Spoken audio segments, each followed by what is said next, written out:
The year was 1925. Winter came early to Wyoming that December, just as it had 47 years before. On the wide porch of Willow Creek Ranch, an old man sat in his rocking chair, watching snowflakes drift through the late afternoon light. His hands, gnarled by 8 decades of honest work, rested on the arms of the chair. The wood beneath his fingers was smooth, worn by years of this same ritual, this same waiting. Colstone was 81 years old. His hair had gone white as the snow that blanketed his land. His face carried the deep lines of a life fully lived, each crease a story, each scar a lesson. But his eyes remained sharp, gray as storm clouds, holding memories that refused to fade. At his feet sat his grandson, Tommy, a boy of 12 with eager eyes and restless energy.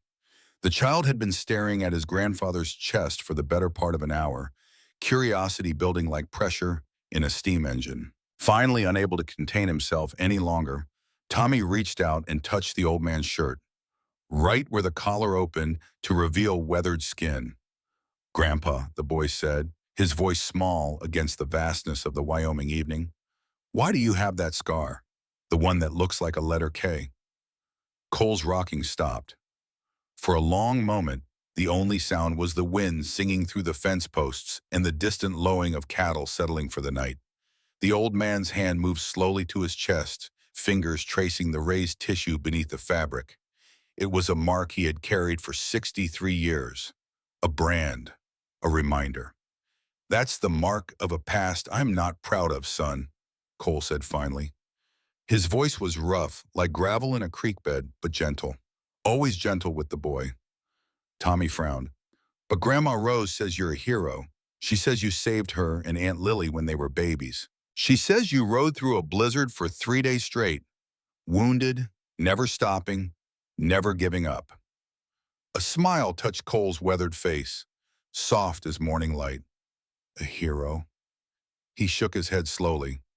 "No, Tommy, I was never a hero, just a cowboy who tried to do right when it mattered most."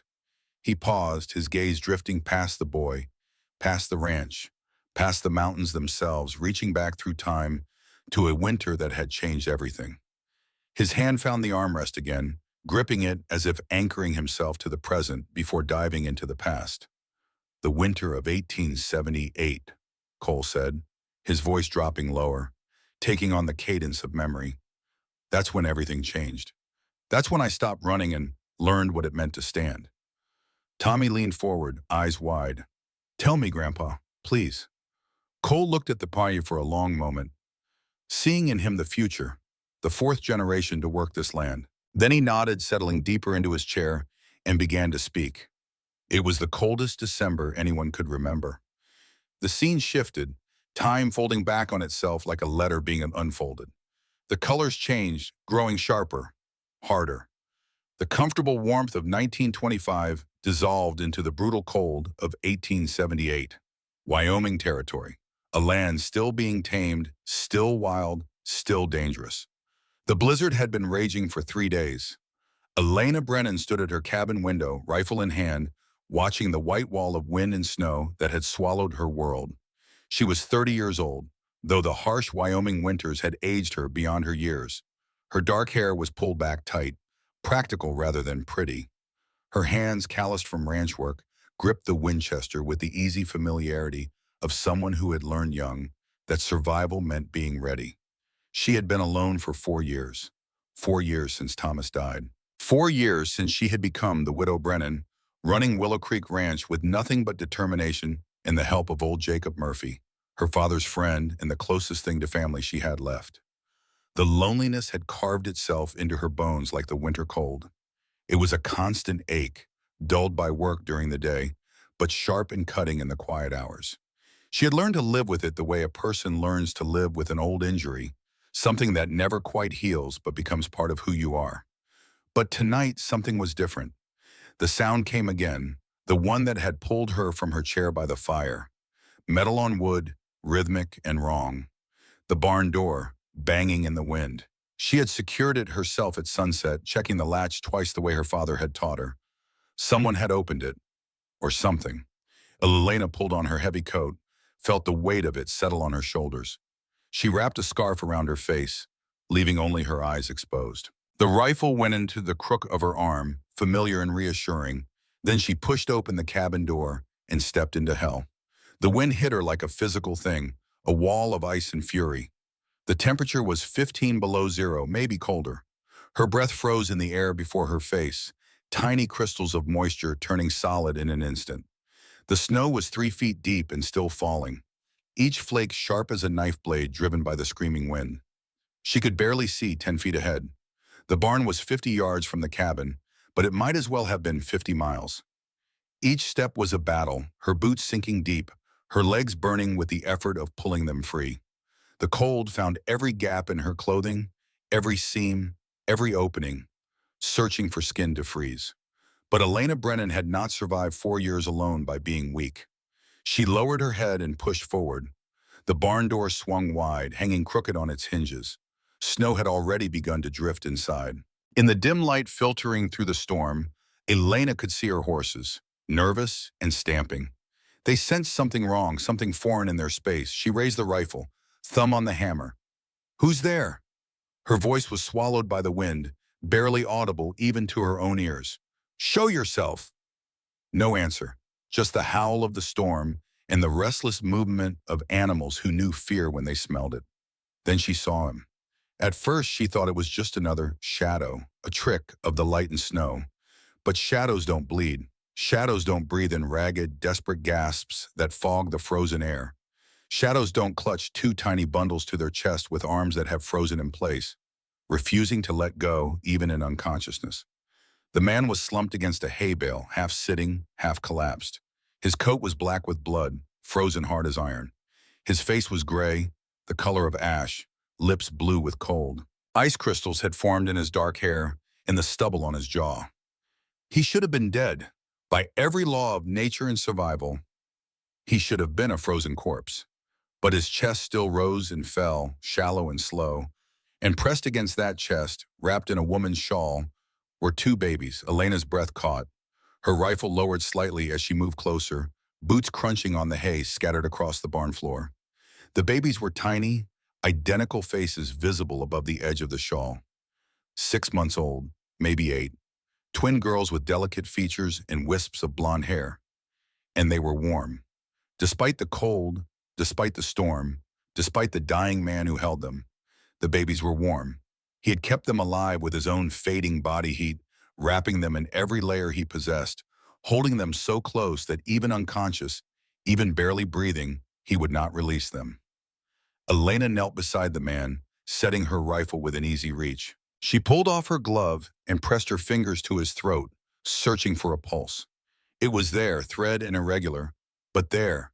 His skin was ice cold, colder than the air around them. Hypothermia, blood loss, probably infection from whatever wound had opened that terrible gash in his side. She reached for the babies, intending to take them, to get them warm, to save them. The man's hand shot out faster than should have been possible for someone so close to death. His fingers locked around her wrist with grip strength born of desperation and terror. His eyes snapped open, gray as winter sky, wild with fever and fear. "Don't." The word came out broken, barely human. "Don't take them," Elena froze. Up close, she could see the wound in his side, the way his coat had been torn by a bullet. She could see the fever sweat on his brow despite the cold. She could see something else too, visible where his shirt had torn open. A scar, deliberate and raised. The letter K, carved into the flesh over his heart. Kincaid. Everyone in Wyoming territory knew what that mark meant. The Kincaid gang had terrorized the frontier for 15 years, robbing, killing, disappearing into the wilderness like ghosts. They marked their own with that letter, a brand of ownership and loyalty enforced with hot iron and cold brutality. This man was Kincaid, or had been. Elena should have pulled her wrist free, grabbed her rifle, put a bullet in him, and been done with it. The law would have thanked her. The territory would have been safer. But the babies in his arms stopped her. The desperate fear in his eyes stopped her. The fact that he had ridden through 3 days of blizzard, wounded and dying, to protect 2 infants he could have abandoned at any moment. That stopped her. "I'm trying to help," Elena said, keeping her voice calm despite the racing of her heart. "Let me take them inside. They need warmth." Food. So do you. They'll kill you. His fingers dug into her skin, painful even through the cold. They'll kill you too. They killed everyone. Everyone. Who? Who killed everyone? But his eyes rolled back. His body went slack. His grip released. Only his arms stayed locked around those babies, even unconscious, even dying, refusing to let go. Elena sat back on her heels, breathing hard. A wounded stranger. Two infants. A warning about killers. The wind howled outside and snow blew through the open barn door, and somewhere out in that white darkness, men might be coming. One of the babies moved. A tiny fist pushed out from the shawl. A small cry cut through the storm, thin and desperate and heartbreaking.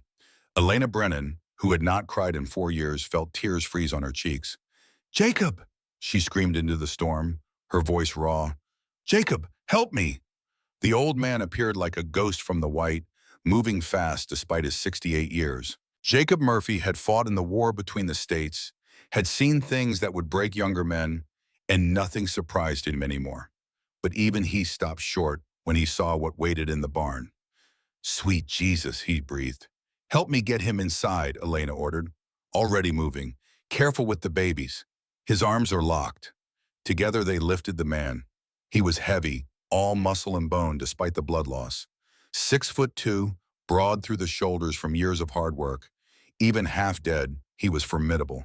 They half carried, half dragged him through the storm, across 50 yards that felt like 50 miles, into the cabin where the fire still burned and warmth waited like a promise. They laid him on the settee near the fire. Elena worked at his coat, her fingers clumsy with cold and urgency, trying to free the babies without hurting them or him. The man's arms had locked around the infants like a vice. She had to pry his fingers open one by one, whispering apologies with each motion. "Twins," Jacob said, when she finally pulled them free, his voice filled with wonder and sorrow. "Lord have mercy, twin girls."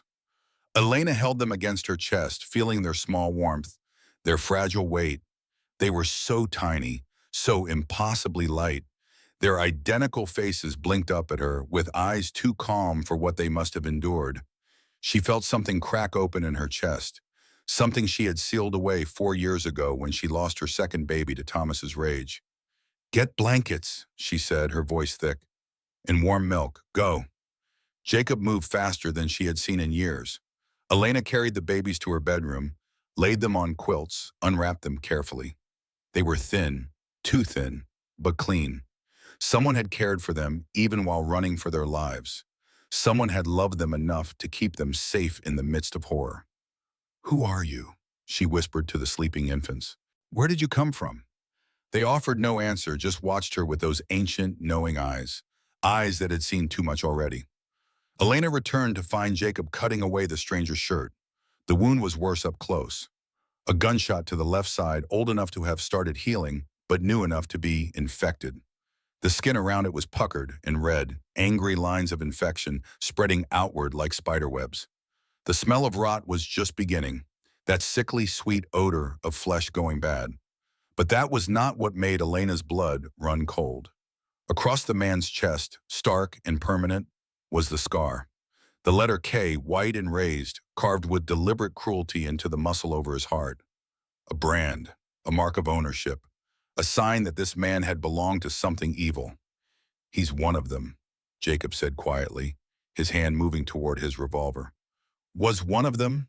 Elena corrected. She studied the unconscious Mel, taking in details she had missed in the barn. His hands were calloused from rope and leather, the marks of a working cowboy. His face, beneath the fever and exhaustion, was not cruel. Strong-featured, yes.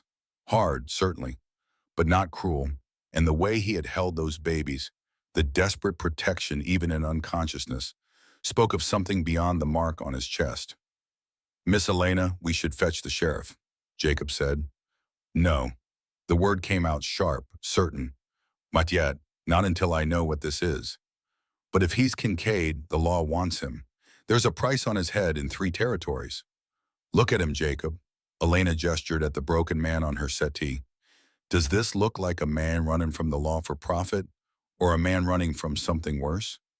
Jacob said nothing, but his hand stayed near his revolver, a soldier's caution earned through years of war and survival. Elena moved to her sewing kit, pulled out needle and thread, poured whiskey over both. She had done this before. Cattle mostly, when they tangled with wire or caught a horn in a fight.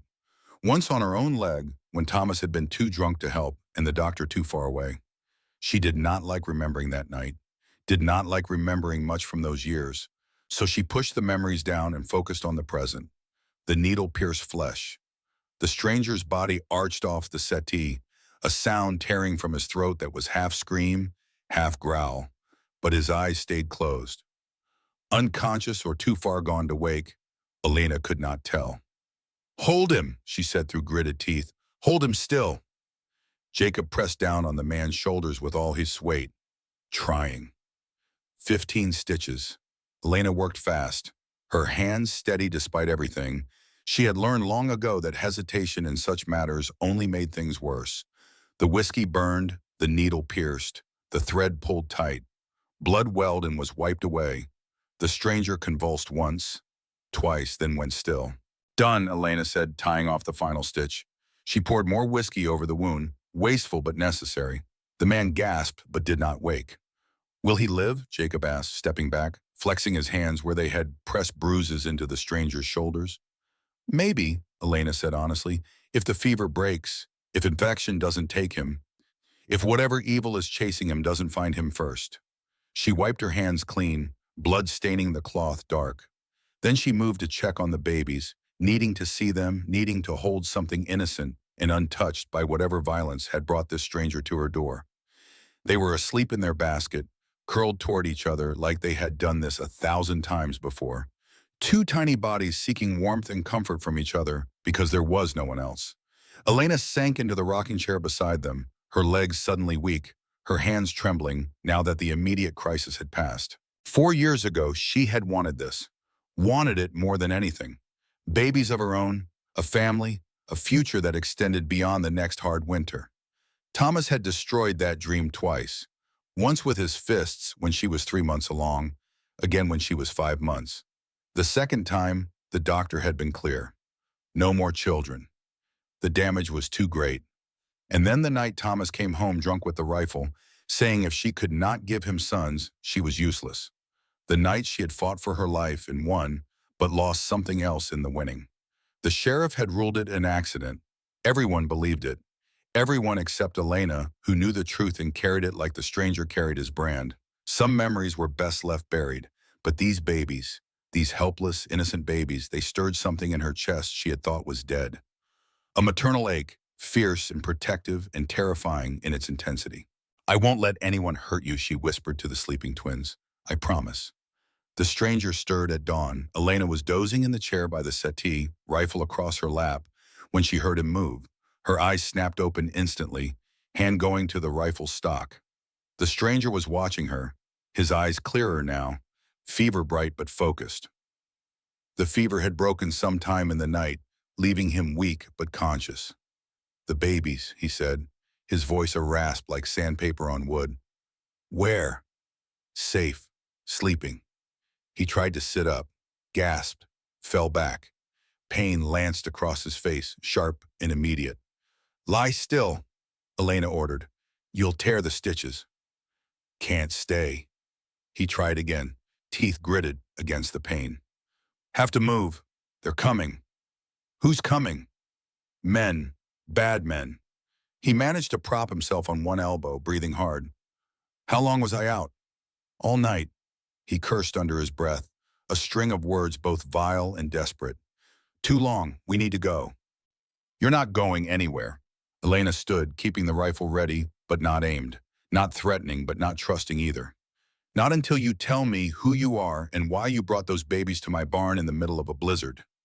The stranger studied her for a long moment, calculating, deciding.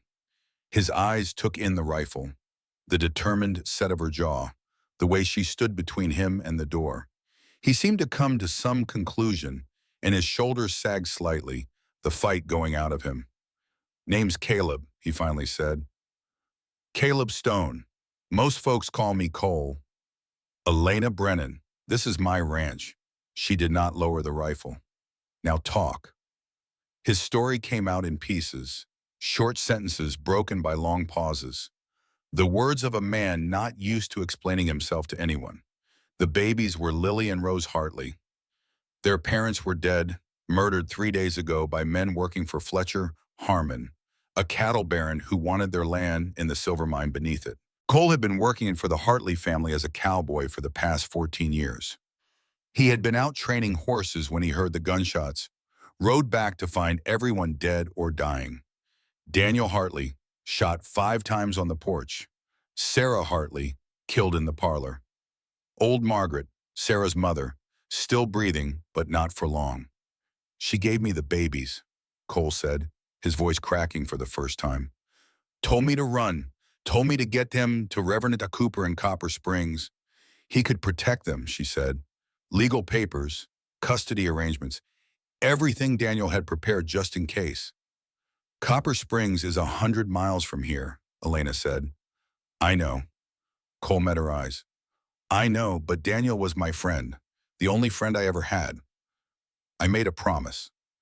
Elena processed this. A massacre, a promise, a desperate ride through a blizzard with 2 infants. The pieces fit together, but one detail stood out, impossible to ignore. That mark on your chest, she said quietly. The K, what is it? Cole went very still.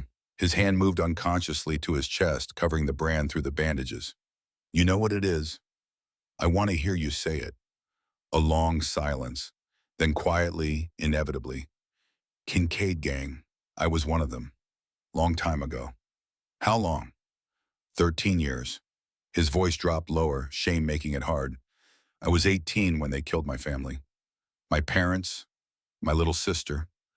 I was in town buying supplies, came home to find them dead and Kincaid himself waiting. He gave me a choice, join or die. So you joined. I survived. The word came out hard, defensive. 4 years I survived. Did things I'm not proud of, things I can never take back. He met her gaze unflinchingly. Then I got out, helped a family Kincaid ordered me to kill. Been running ever since. And now, Elena asked, what are you now? A cowboy trying to keep a promise. Cole glanced toward the bedroom where the twins slept. Those babies are the only good thing left of Daniel Hartley. I won't let them die. Before Elena could respond, Jacob appeared in the doorway. His face was pale, his usual calm shaken. Miss Elena, we got trouble. What kind? Riders coming up the north road. 2 of them. Moving slow. Looks like they're scouting. Cole was on his feet before Elena could stop him. He swayed, grabbed the settee arm, steadied himself through sheer will alone. How far? Half-mile, Jacob said. Maybe less. Harmon's men. Cole reached for his revolver, found it on the side table where Jacob had left it, checked the chambers. 5 rounds. They found us. You don't know that, Elena said. But even as she spoke, she was moving to the window, peering through a crack in the shutters. 2 riders, dark shapes against the snow, approaching at a walk. Not lawmen. Lawmen did not ride like that, cautious and predatory. These were hunters. I know Harmon, Cole said, his voice flat and certain. I know how he works. He doesn't stop. He doesn't give up. And he doesn't leave witnesses. Elena felt a chill that had nothing to do with the winter cold. She thought of the baby sleeping peacefully in the next room, unaware of the danger approaching. She thought of her ranch, her home, the life she had built from nothing after Thomas died. She thought of the promise she had made only hours ago, whispered to 2 sleeping infants who had already lost everything. This is my land, she said, her voice steady. My home. I'm not running. Then you'll die, Cole said bluntly. I've seen what Harmon's men do, what they did to Daniel's family. You don't want to see it too. Elena's grip tightened on her rifle. She thought of Thomas, of all the nights she had spent afraid in her own home, of the promise she had made herself when she buried him. Never again would she let fear control her. Never again would she run from a fight that came to her door. Jacob, she said calmly, get the twins. Take them to the root cellar. Miss Elena, the old man started to protest. Now, she said, her voice leaving no room for argument. Jacob hesitated only a moment, then moved toward the bedroom. Elena turned back to Cole. The stranger was watching her with something like respect in his gray eyes. You can barely stand, she said. I can shoot. This isn't your fight. I brought them here. Cole moved toward the window, rifle in hand, despite the pain it clearly caused him. That makes it my fight. He paused, glancing back at her. Besides, you saved my life last night. Seems fair I return the favor. The riders came to a stop 50 yards from the cabin. Elena watched them from the kitchen window as they surveyed the ranch, the barn, the smoke rising from the chimney. They were professionals, she could tell. The way they sat their horses, the way their hands rested near their weapons, the calm patience of men who had done this before. The lead rider was tall and thin, with a scar running from his eye to his jaw. Even at this distance, Elena could see it, a white line against weathered skin. He cupped his hands around his mouth and shouted, his voice carrying across the snow. Hello, the house. We're looking for a man, wounded, traveling with 2 babies. Elena felt Cole tense beside her. You know him? She asked quietly. Never seen him before, Cole said. But I know the type. Hired gun, kills for money, no questions asked. The rider waited, then tried again. We know someone's in there. Smoke from the chimney, fresh tracks in the snow. We just want to talk. They wanted to talk like a wolf wants to talk to a lamb, Cole muttered. Elena made a decision. She moved to the door, opened it just enough to be heard, keeping her body behind the solid wood. State your business. The scarred rider smiled, though there was no warmth in it. Ma'am, we're looking for a man named Caleb Stone, goes by Cole. He's taken something that doesn't belong to him. 2 babies, rightful property of Fletcher Harmon. We're here to bring them home. Property? Elena's voice turned to ice. Babies aren't property. Their daddy owed Mr. Harmon money, $10,000. The mine's collateral and the baby's with it. We got papers to prove it. Elena glanced at Cole. He shook his head minutely. The papers were false, his expression said. Lies built on murder. I haven't seen anyone, Elena called back. Storm's been bad. Haven't seen nothing but snow for 3 days. The scarred man's smile widened. Ma'am, we can see the blood trail in the snow. Leads right to your barn. Now, we can do this easy or hard, your choice. But one way or another, we're taking what we came for. The only thing you're taking, Elena said, stepping fully into the doorway now, rifle raised, is your sorry ass off my land. You got 10 seconds before I start shooting. The smile vanished. The scarred man's hand moved to his gun. Ma'am, you're making a mistake. 1, Elena counted. There's 2 of us. 1 of you. 2, Elena continued, calm as Sunday morning. Cole appeared in the window to her left, his own rifle visible. Actually, there's 2 of us, and I don't miss. The second rider, younger and clearly less experienced, shifted nervously in his saddle. The scarred man's eyes narrowed, calculating odds, weighing options. Mr. Harmon's not going to like this, he said. 3, Elena said. We'll be back, with more men. 4. The scarred man turned his horse, but slowly, making it clear this was his choice, not a retreat forced by fear. The younger rider followed, less concerned with pride. They rode back the way they had come, disappearing into the white landscape, but their threat hung in the air like smoke. Elena lowered her rifle only when they were completely out of sight. Her hands, she noticed with some surprise, were not shaking. She had expected them to shake. Cole stepped out onto the porch beside her, moving carefully, favoring his wounded side. They'll be back, he said. By tomorrow, maybe sooner. With 6 men instead of 2. Maybe more. I know. So what do we do? Elena looked at the snow, the vast white expanse of her ranch, the mountains beyond. She thought of the twins in the cellar, innocent and dependent. She thought of Cole, wounded and hunted. She thought of herself, and what she was willing to risk and what she was willing to lose. We leave, she said, tonight, before they come back. Cole nodded slowly. Where? You said Copper Springs, Reverend Cooper. That's still the plan? It's the only plan. Then that's where we go. Elena turned to face him fully. But understand something, Cole Stone. Those babies stay with me. I don't care what papers say, what judges decide. Until I know they're safe, truly safe, they stay with me. Cole held her gaze for a long moment. Then, to her surprise, he smiled. It was small and tired and pained, but genuine. Yes, ma'am. They spent the next hours preparing. Cole, despite his weakness, worked with the focused efficiency of a man who had done this before. He checked their supplies, their weapons, their routes. He knew the territory, knew the dangers, knew what they would face. Lena watched him move through her cabin, the stranger who had brought chaos to her door, and saw not the Kincaid brand but the cowboy beneath it. He moved like a man who had spent his life in the saddle, working with his hands, solving problems through skill rather than violence. When he checked the wagon harness, his fingers found the weak point in seconds. When he examined the horses, he knew which one would hold up under stress and which would falter. "You've done this before," she said, watching him pack supplies into saddlebags with practiced ease. "Worked cattle drives for Daniel," Cole said, not looking up. 14 years. You learn to pack light and pack smart, or you don't survive the trail. 14 years is a long time. Best years of my life." His hands stilled for a moment, memory softening his hard features. "Daniel found me 8 years after I left Kincaid. I was half starved, half dead, sleeping in his barn. He could have turned me in.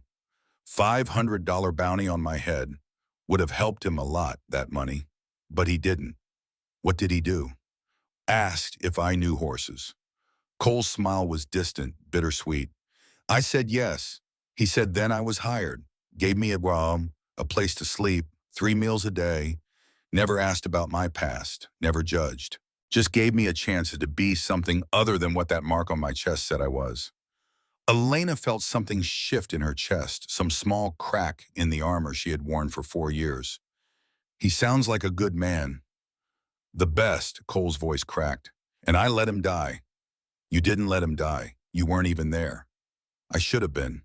Should have been at the house. Not out training horses. Should have been there to protect them." "And then you'd be dead too," Elena said firmly. "And those babies would have no one. Daniel gave you that job, training those horses, because he trusted you.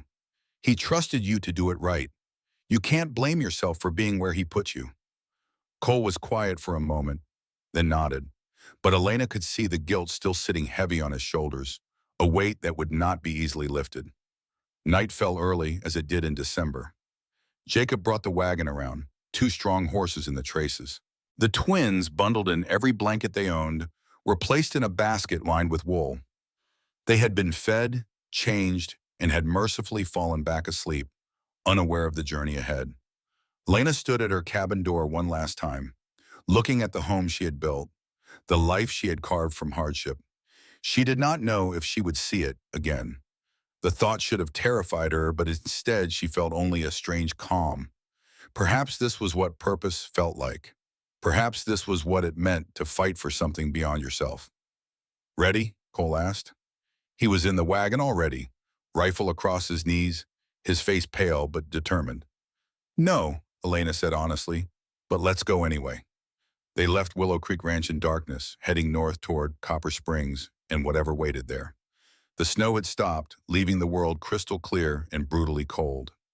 Stars filled the sky, hard and bright and indifferent to human suffering. The wagon wheels crunched through the snow, loud in the silence, leaving tracks that anyone could follow.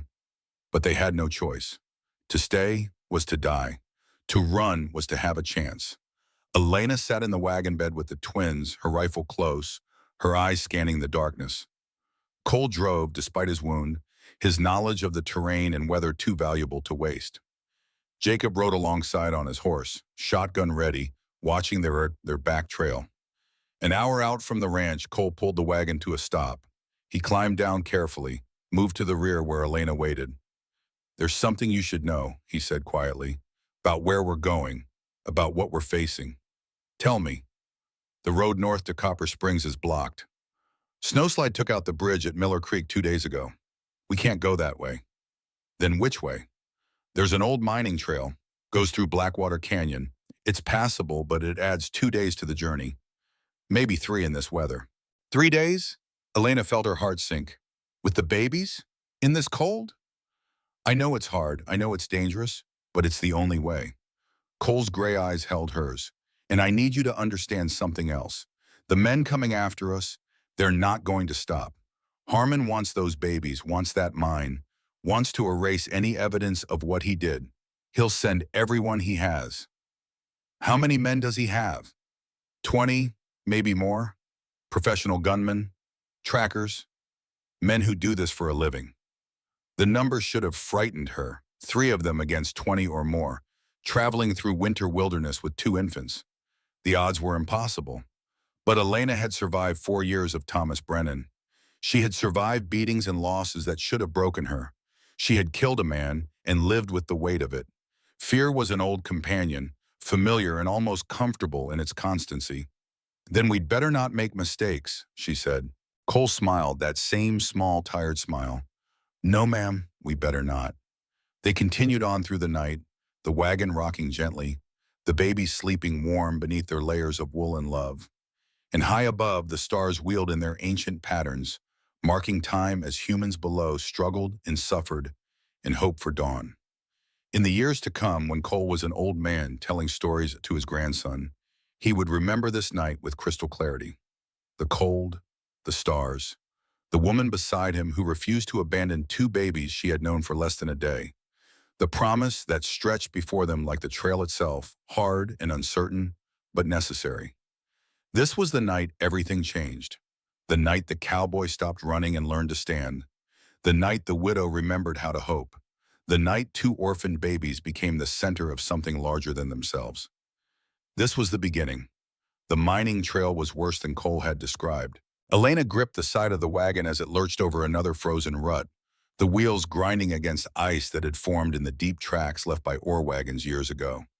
On one side rose a sheer cliff face of dark granite, striped with snow and ice. On the other side, nothing.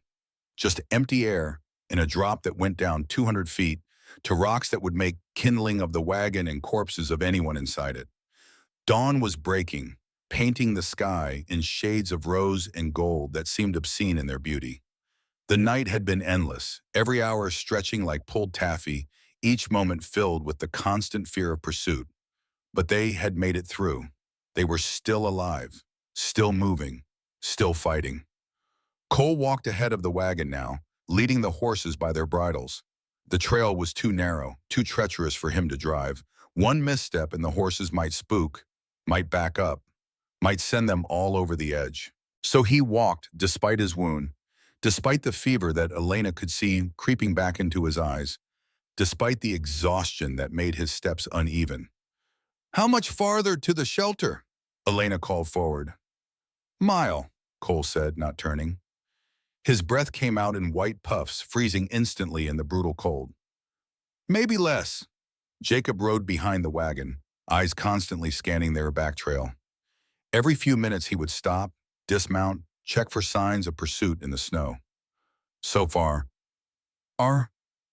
nothing, but that did not mean they were safe. That only meant Harmon's men had not yet found their trail. In the wagon bed, wrapped in blankets and quilts, the twins slept. They had been remarkably quiet through the night, as if they understood in some infant way that silence meant survival. But they would need to be fed soon, changed, given warmth beyond what the blankets could provide. The sun climbed higher. The temperature, if anything, dropped. This was the cruel mathematics of winter in the high country. Clear skies meant colder air, the absence of clouds allowing what little heat the earth held to escape into the void above. Elena's feet had gone numb 2 hours ago.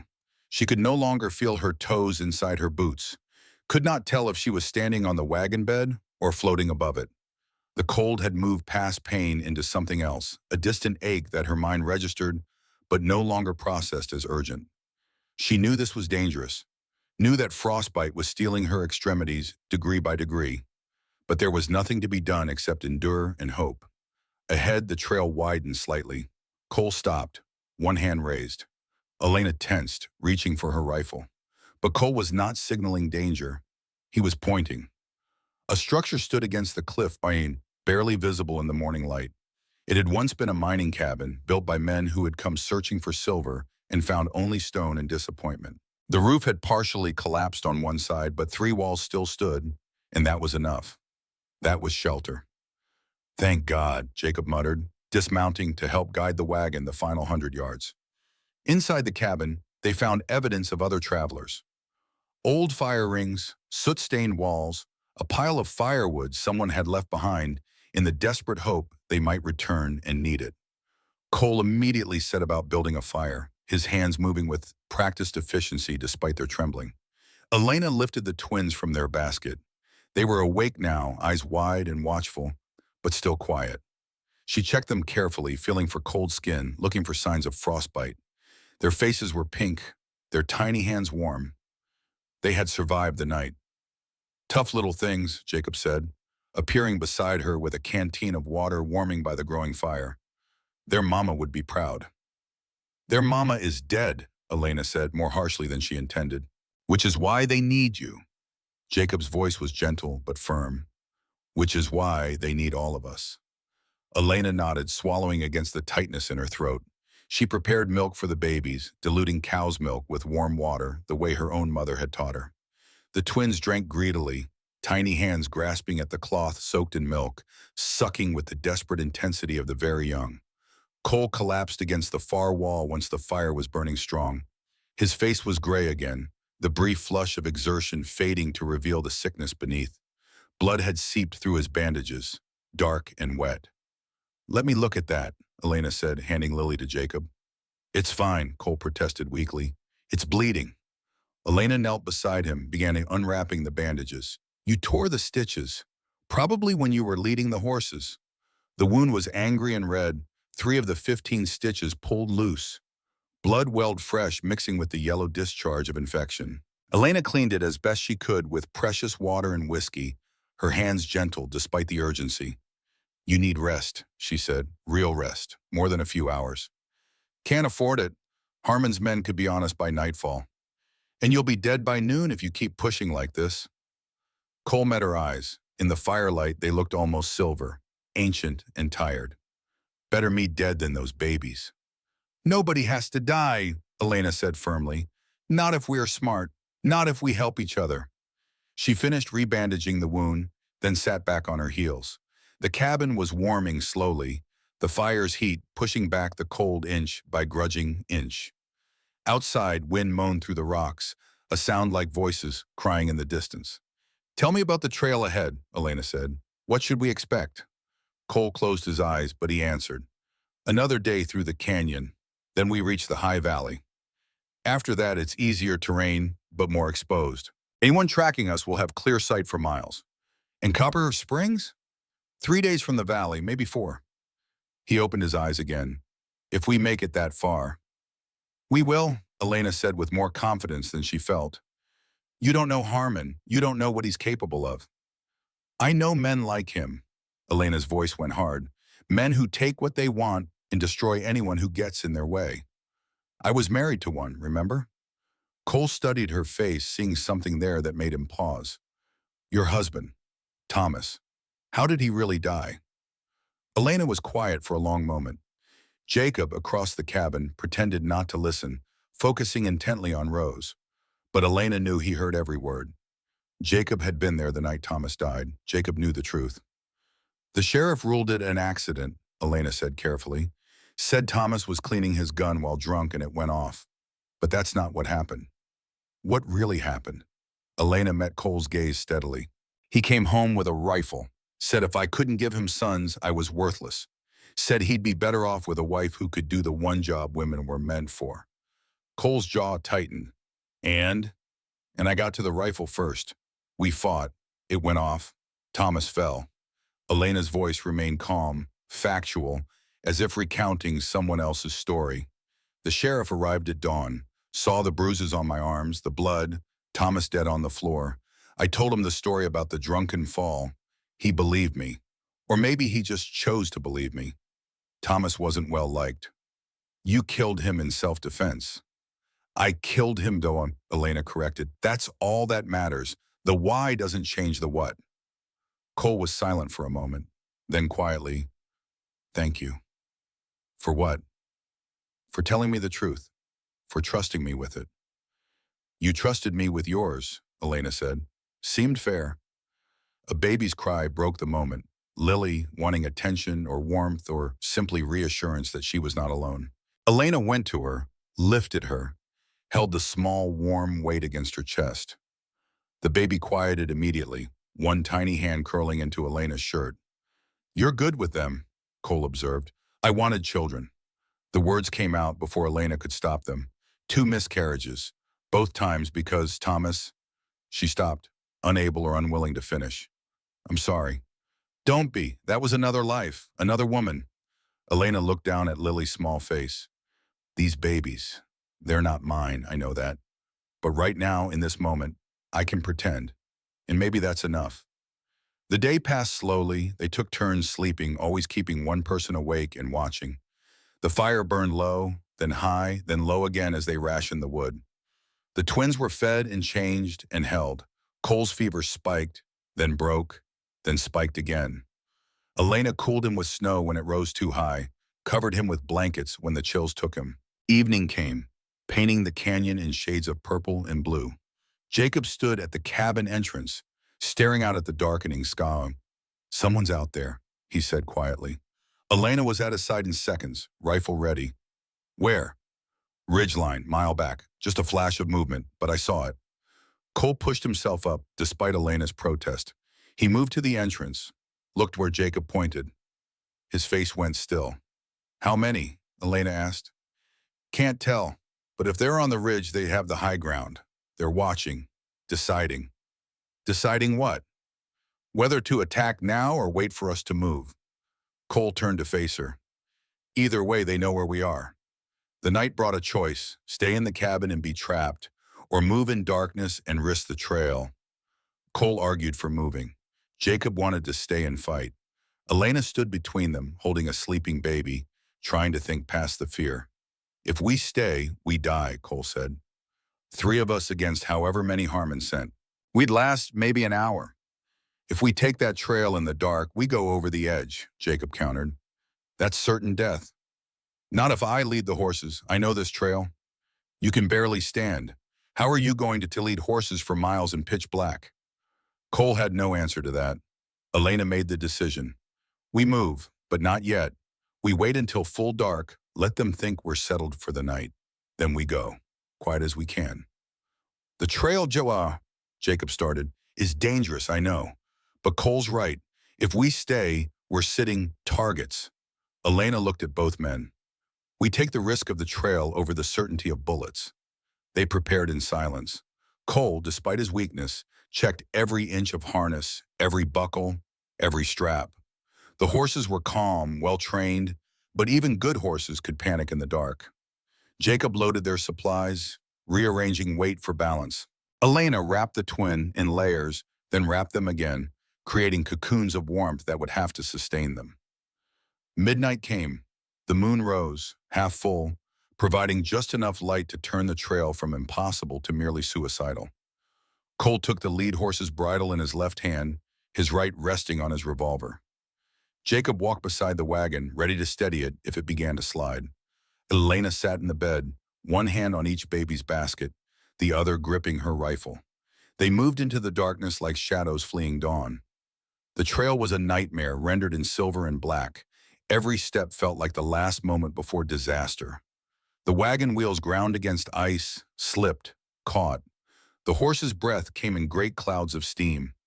Cole's footsteps were uneven, his body swaying with exhaustion and fever. But he did not stop. An hour passed, then two. The moon climbed higher, and with it, the temperature dropped further. Elena's breath froze on her scarf. Her fingers went numb around the rifle. But the babies slept on, warm in their cocoons, trusting in ways that broke her heart. Then Cole stopped. Elena tensed, searching the darkness for whatever had made him freeze. She saw nothing, heard nothing but wind and the creak of leather. "What is it?" she whispered. Cole raised a hand for silence. He stood perfectly still, head tilted, listening to something Elena could not hear. Then very quietly he said, "Someone's ahead of us." "How do you know?" "Horse smell, on the wind, coming from in front, not behind." Jacob moved forward, shotgun raised, an ambush. Maybe, or just one rider scouting ahead while others follow behind. Cole's hand tightened on the bridle. "Either way, we're trapped. Canyon wall on one side, cliff on the other, enemies front and back." So what do we do? Elena asked, fighting to keep her voice calm. Cole was quiet for a moment. Then he did something unexpected. He cupped his hands around his mouth and called out into the darkness. Quinn, I know it's you. Come out and talk. Elena stared at him. What are you doing? Saving our lives. Cole kept his eyes on the darkness ahead. Or ending them. Either way we'll know. For a long moment, nothing, just wind and darkness and the hammering of Elena's heart. Then a voice, male and amused, drifted back through the night. Always could smell a horse on the wind, couldn't you, Cole? That old Kincaid trick. A rider appeared from the shadows ahead, moving slowly, hands visible and empty. Even in the moonlight, Elena could see he was tall and lean, sitting his horse with the ease of someone born to the saddle. As he drew closer, she saw the scar on his neck, a white line that looked like it had once been much worse. Quinn, Cole said, and there was something in his voice Elena could not identify. Recognition, yes, but also something else, something almost like sorrow. The rider, Quinn, stopped his horse 10 feet away. He looked at Cole, at the wagon, at Jacob's shotgun, then back to Cole. A slow smile spread across his face, but it held no warmth. Hell of a way to meet again, brother. We're not brothers, Cole said quietly. We were once, or close enough. Quinn's eyes moved to the wagon, to Elena. Ma'am, I'm Silas Quinn. You must be the widow Brennan. Heard about you from the scouts. Said you were a hard woman. They were right. Elena said nothing, just kept her rifle steady. Quinn's gaze returned to Cole. You look like death warmed over. Feel like it too. That wound needs a doctor. What you're doing, riding through winter with a hole in your side, that's suicide. Better than what Harmon has planned for me. Quinn's smile faded. He's not happy, Cole. Not happy at all. You killed 2 of his men at the widow's ranch. Put another 3 in the ground between here and there. They shot first. Don't matter to Harmon. What matters is you took something that belongs to him. Those babies belong to no one but themselves. That's not how the law sees it. Their daddy owed Harmon money. Harmon has papers. Harmon has lies written on paper. That doesn't make them true. Cole's hand moved fractionally closer to his revolver. We both know what happened at the Hartley Ranch. We both know it wasn't about debt. Quinn was quiet for a moment. Then he sighed, the sound carrying weight and weariness. No, it wasn't. He pulled something from his coat, a small object that caught the moonlight, a photograph. You asked me once why I stayed with Kincaid after you left, why I kept doing what we did.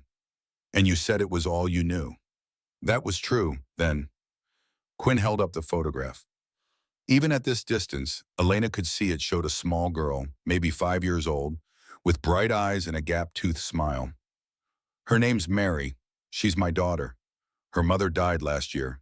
Typhoid. Cole's expression softened. I'm sorry. Yeah, me too. Quinn tucked the photograph away carefully, like it was made of glass. I take Harmon's money. I can give Mary a good life. School, clothes, a future. That's all I want for her. A future I never had. Then help us, Cole said. Help me expose Harmon. The reward for bringing him to justice is $10,000. More than Harmon's paying, and you get it honestly. Quinn laughed, but it was bitter. Honestly? Cole, I haven't done anything honest since I was 15 years old. Since Kincaid found me and gave me the same choice he gave you. Join or die. Then start now. Choose different. You think it's that easy? You think I can just stop being what I am? I did. The words hung in the frozen air between them. Quinn stared at Cole for a long moment, and something passed between the two men, some shared history that Elena could only guess at. You stabbed me, Quinn said finally, his hand moving to touch the scar on his neck. That night when you left. When you saved that family we were supposed to kill, you put a knife in my throat and left me bleeding in the dark. You were going to kill children. I was following orders. So was I, until I couldn't anymore. Quinn's jaw tightened. I almost died. Spent 3 months drinking through a straw because my throat was so damaged. 3 months. And I've spent 13 years running because I made that choice. 13 years looking over my shoulder, sleeping with one eye open, never staying anywhere long enough to call it home. Cole's voice dropped lower. But I'd do it again. every time. Because some orders are wrong, some things you can't come back from. Another silence. The wind picked up, howling through the canyon like the voices of all the ghosts these men had made. Finally, Quinn spoke. 3 days. What? I'll give you 3 days head start. Tell Harmon I lost your trail in the canyon. That'll buy you time to reach Copper Springs. Why? Cole asked, suspicious. Quinn looked at the wagon where the outline of the babies' baskets was just visible in the moonlight. Because when I look at you holding those babies the way you are, risking everything to protect them, I see what I should have been for Mary. What I should have been all along. He turned his horse, preparing to ride back the way he had come. But Cole called after him. Quinn, the man stopped, looked back. Thank you. Quinn nodded once, then paused. Cole, that family you saved, the one you defied Kincaid for, you were right. About them, about me, about all of it. His voice dropped to barely a whisper. I've known it for 13 years. Just couldn't admit it until now. Then he was gone, swallowed by shadows and snow. Elena released a breath she had not known she was holding. Can we trust him? I don't know, Cole admitted. But we don't have much choice. They continued through the night, moving faster now, putting distance between themselves and whatever decision Quinn would make when he returned to Harmon. The trail began to widen as they descended from the highest part of the canyon. Dawn found them in a sheltered valley, trees providing cover, a frozen stream promising water when the sun rose high enough to melt a few inches. They made camp in a grove of pine trees, their branches heavy with snow, providing a roof of sorts. Cole collapsed the moment he stopped moving, his body finally giving in to the abuse it had suffered. Elena checked his wound, found it inflamed and hot to the touch. The fever was back, and this time it had brought friends. He needs medicine, Jacob said, watching as Elena bathed Cole's face with snowmelt. Real medicine, not just whiskey and prayers. Copper Springs has a doctor. We just have to get there. That's still 3 days away, Miss Elena. He might not have 3 days. Elena looked at the unconscious cowboy, this stranger who had brought chaos and purpose into her life. He had carried 2 babies through a blizzard, had ridden 3 days wounded and never stopped, had stood between her and Harmon's men without hesitation. Then we make it 2 days, she said. We push harder, rest less. The babies can't take that kind of pace. The babies can't lose him either. We need him, his knowledge, his skills. Elena met Jacob's eyes. And I'm not ready to watch another good man die. Jacob nodded slowly. Then we'd better get moving. But before they could break camp, the twins needed attention. Elena fed them, changed them, held them both at once when they fussed. They were growing more active, more aware.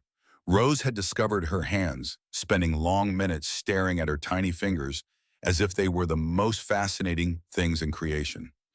Lily had found her voice, making small cooing sounds that were almost words. You're getting bigger, Elena whispered to them. Stronger. You are going to survive this. I promise.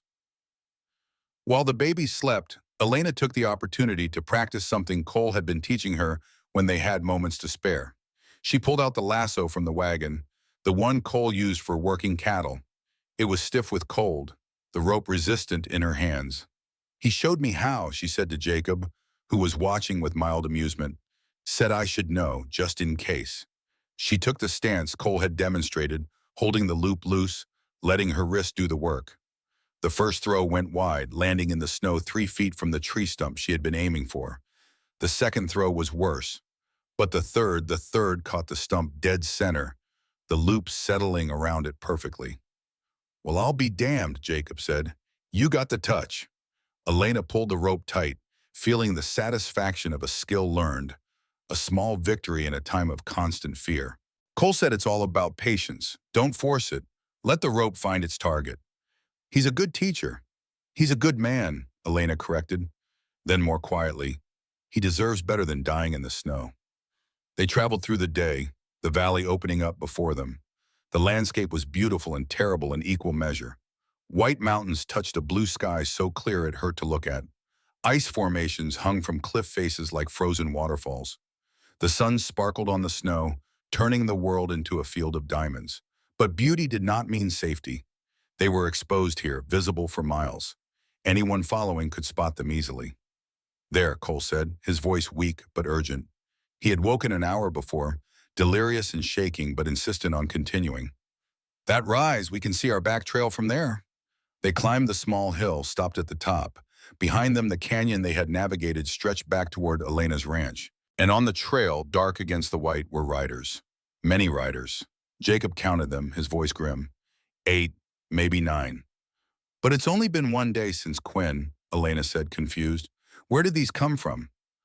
Not from Quinn. Cole was staring at the distant figures with an intensity that seemed to burn through his fever.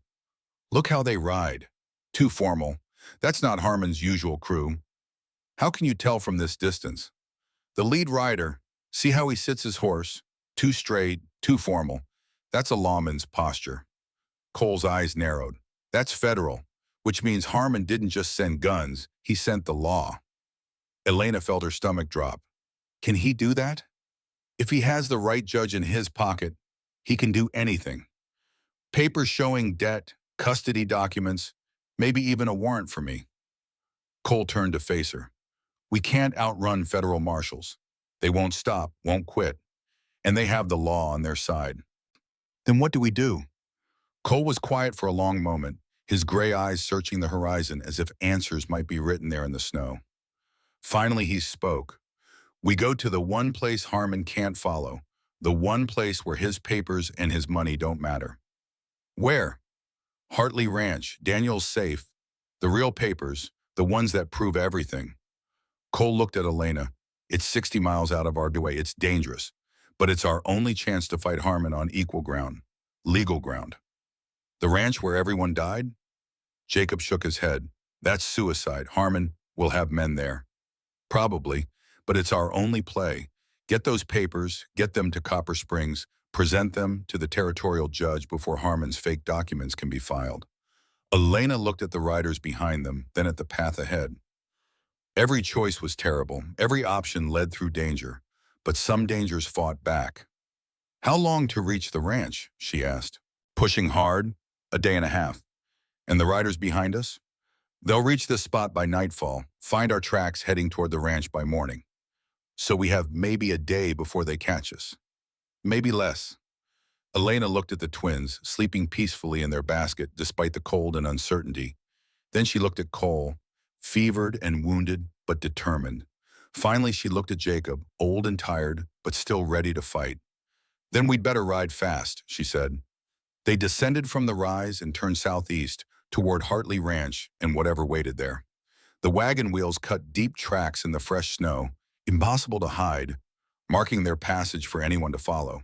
But there was no help for it. Stealth was no longer an option. Speed was their only ally now. As the sun began its descent toward the western mountains, painting the snow in shades of orange and red, Elena held the twins close and whispered promises she did not know if she could keep. We're going to end this, she said. Going to make you safe. Going to give you the life your parents wanted for you. The babies, too young to understand words but old enough to sense intention, settled quietly in her arms. And the wagon rolled on through the dying light, carrying them all toward a reckoning that could not be avoided. Behind them, the riders came on steady and relentless as winter itself. Ahead, Hartley Ranch waited, empty and haunted by recent violence. And somewhere in between, in the cold space of uncertainty, their fate hung balanced on the edge of a knife. The second night found them in rougher country, where trees grew sparse and wind found every gap. They did not dare light a fire, could not risk the smoke giving away their position. Instead, they huddled together for warmth, the twins between Cole and Elena, Jacob keeping watch with the patience of an old soldier who had learned that vigilance meant survival. Cole, Elena said quietly, tell me about Daniel. Help me understand what we're fighting for. Cole was silent for so long she thought he might have fallen asleep. But then he spoke, his voice rough with fever and memory. Daniel Hartley was the best man I ever knew. Found me in his barn 8 years ago, half dead from running, half crazy from guilt. I had Kincaid's mark on my chest and blood on my hands and nothing in my soul but emptiness. He paused, gathering strength. He could have turned me in, should have. But he asked me one question. You know horses? I said yes. He said, Then you're hired. That was it. No judgment, no questions about my past. Just a chance to be something other than what I'd been. He sounds rare. He was. Taught me everything. How to break a horse without breaking its spirit. How to read weather in the clouds. How to find water in dry country. How to be a man instead of a monster. Cole's voice cracked. And I wasn't there when he needed me most. Elena shifted slightly, careful not to disturb the sleeping babies. You're here now for his daughters. That's what matters. Is it enough? It has to be. They fell silent, but it was a comfortable silence now, the silence of people who had been through fire together and come out changed. Outside, wolves howled in the distance, and the wind sang its cold song through the rocks. But inside their small circle of shared warmth, there was something almost like peace. Morning came too soon, gray and bitter.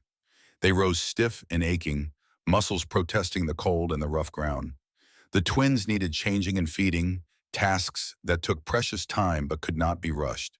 Cole could barely stand, his fever climbing higher, but he insisted on checking the horses, on making sure everything was secure. We're close, he said, pointing to a gap in the hills ahead. Ranch is through there. 2 hours, maybe 3. And after we get the papers? Elena asked. Then we run like hell for Copper Springs and hope we get there before Harmon can stop us. They moved out as the sun cleared the eastern peaks, painting their world in harsh light that revealed every track, every movement. There was no hiding now. They were committed, riding toward the place where this had all begun, where Daniel and Sarah and Margaret had died, where 2 babies had been orphaned and a cowboy had been given one last chance at redemption. The trail led them through country that grew increasingly familiar to Cole.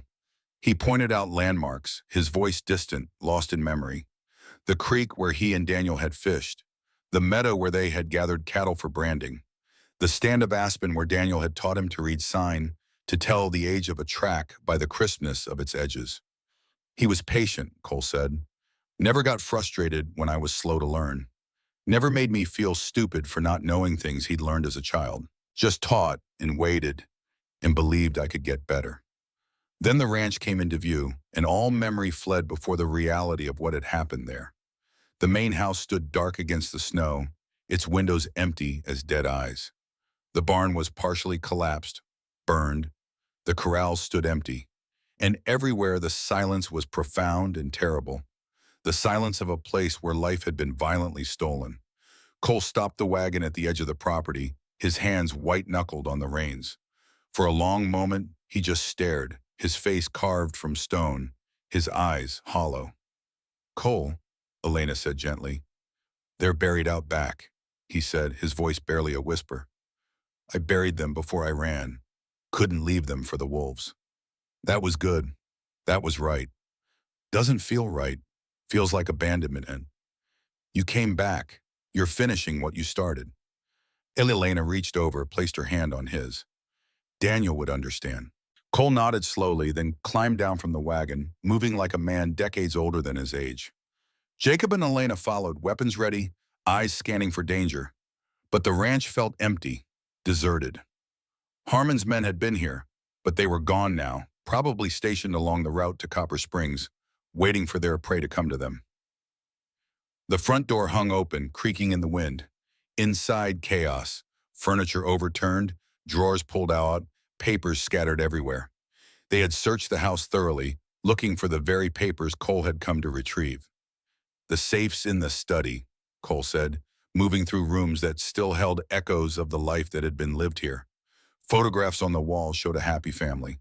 Daniel, tall and proud, Sarah, beautiful and kind, the twins as newborns, tiny and perfect.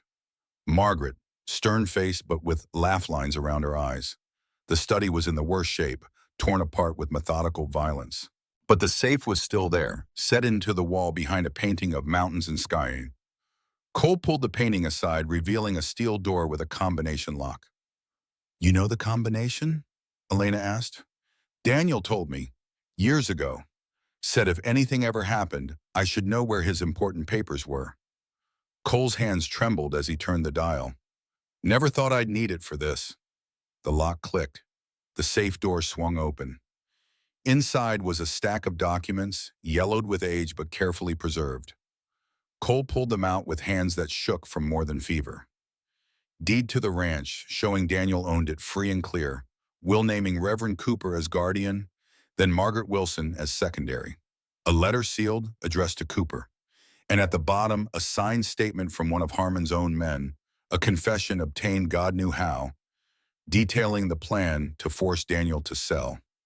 "This is it," Cole said, his voice filled with something like awe. "This is everything we need." "Then let's get out of here," Jacob said from the doorway where he was keeping watch, "before someone decides to check on this place." But even as he spoke, they heard it, the sound of horses, many horses, approaching at a gallop. Cole moved to the window, looked out, and his face went still. "Harmon," he said, "with 12 men. Must be everyone he has left after the losses." Elena felt her heart drop into her stomach. "How did he know?" "Quinn." Cole's voice was flat, dead. "He didn't give us 3 days. He told Harmon exactly where we'd go." They were trapped. 12 men outside, 3 inside, 2 babies who could not fight, and nowhere to run. The ranch was surrounded. The windows offered clear shots in every direction. There was no back door, no secret exit, no miracle waiting to save them. Fletcher Harmon's voice rang out across the snow, cultured and calm and utterly confident. "Caleb Stone, I know you're in there. Come out, bring the babies and the papers, and I'll let the woman and the old man live." Cole looked at Elena, at the papers in his hand, at the twins sleeping peacefully in their basket, unaware that death waited outside. His gray eyes met hers, and she saw in them a terrible resolve. "No," she said, reading his intention. "No, you're not sacrificing yourself. It's the only way. You heard him. He'll let you live. Harmon's word is worth nothing. You said so yourself." Lena gripped his arm. "We fight, all of us, together. Against 12 armed men? If that's what it takes." Jacob moved to join them, shotgun ready. "The lady's right. We don't surrender. We make them pay for every inch." Cole looked at them both, these two people who had no reason to stand with him, who owed him nothing, who had everything to lose. Something shifted in his face, some fundamental change in how he saw the world. "All right," he said quietly. "Then we make our stand here." Outside, Harmon was losing patience. "1 minute, Stone. Then we come in shooting." Cole moved to the window, papers still in hand, and shouted back, "These papers prove you're a murderer, Harmon. Prove you forged documents, killed good people, stole from children. The territorial judge will hang you." Harmon's laugh drifted back, cold and amused. "What judge, Stone? I own every judge within 500 miles. Those papers are worthless without someone to present them to. And you're about to be dead." The words hit like hammer blows, each one destroying hope. "He's right," Jacob said quietly. "Even if we survive this, even if we make it to Copper Springs, Harmon owns the courts." Elena felt despair rising like floodwater, drowning every plan, every hope. They had come so far, fought so hard, sacrificed so much, and it was all for nothing. Then she heard it. New sounds, different from Harmon's men. The jingle of harness, the creak of wheels, voices calling out with authority and command. Cole's eyes widened.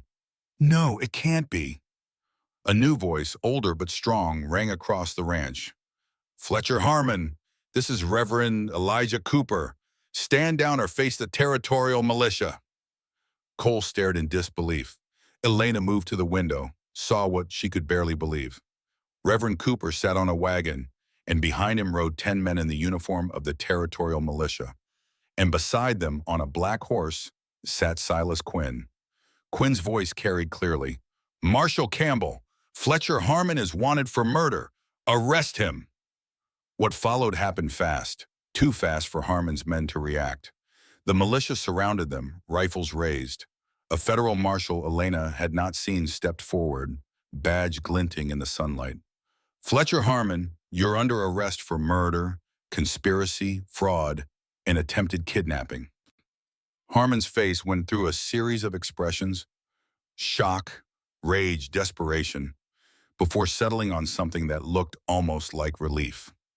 The fight went out of him all at once, and he raised his hands. His men, seeing their employer surrender, did the same. Inside the house, Cole sagged against the wall, papers still clutched in his hand. "Quinn," he said, something like wonder in his voice. "He actually did it." "Did what?" Elena asked. "Chose different." They emerged from the house to find the situation secure. Harmon was in chains, his men disarmed and under guard. Cooper climbed down from his wagon, moving fast despite his years, and pulled Cole into a brief, fierce hug. "Yeah." "Daniel's letter reached me 3 days after his death," Cooper said. Somehow he knew Harmon was planning something. "He told me if anything happened, to watch the roads, to be ready." Quinn rode forward on his black horse, and Cole looked up at him. For a moment, the two men just stared at each other, all their history suspended between them. "Why, wow?" Cole asked simply. Quinn dismounted, pulled out the photograph of his daughter. "Because when I went back to Harmon and told him I'd lost you in the canyon, he didn't believe me. Said I'd gone soft. Said I was useless. Then he said," Quinn's voice hardened, "he said if I couldn't do the job, maybe I wasn't worth keeping alive. And I realized what I should have known 15 years ago. Men like Harmon, they use people until there's nothing left, then throw them away." He looked at Cole directly. "You were right, that night with the family. You were right, and I was wrong. It just took me 15 years and a photograph of my daughter to see it." "What about the marshals?" Elena asked. "I rode ahead," Quinn said. "Found Marshal Campbell in Copper Springs, told him everything. He'd been looking for evidence against Harmon for months. I gave it to him. Those 8 riders you spotted yesterday? Harmon's backup crew. He sent them when I reported losing your trail. He didn't trust me anymore. I had to move faster than I planned." He smiled, and this time it reached his eyes. "Turns out honest work does pay better." Harmon, still in chains, looked at Cole with something almost like respect. "You won," he said simply. "Against all odds, you actually won." "Not me," Cole said. He looked at Elena, at Jacob, at Cooper, and Quinn. "We won, all of us as one." As they prepared for the journey back to Copper Springs, as the twins were transferred to Cooper's wagon where Margaret Wilson waited with tears streaming down her face, as the sun began its descent toward evening, Elena found herself standing beside Cole. "It's over," she said quietly. "Almost." Cole looked at the papers in his hand. "Still have to present these in court. Still have to make sure the babies are safe. But yes, the worst of it's over." "What will you do?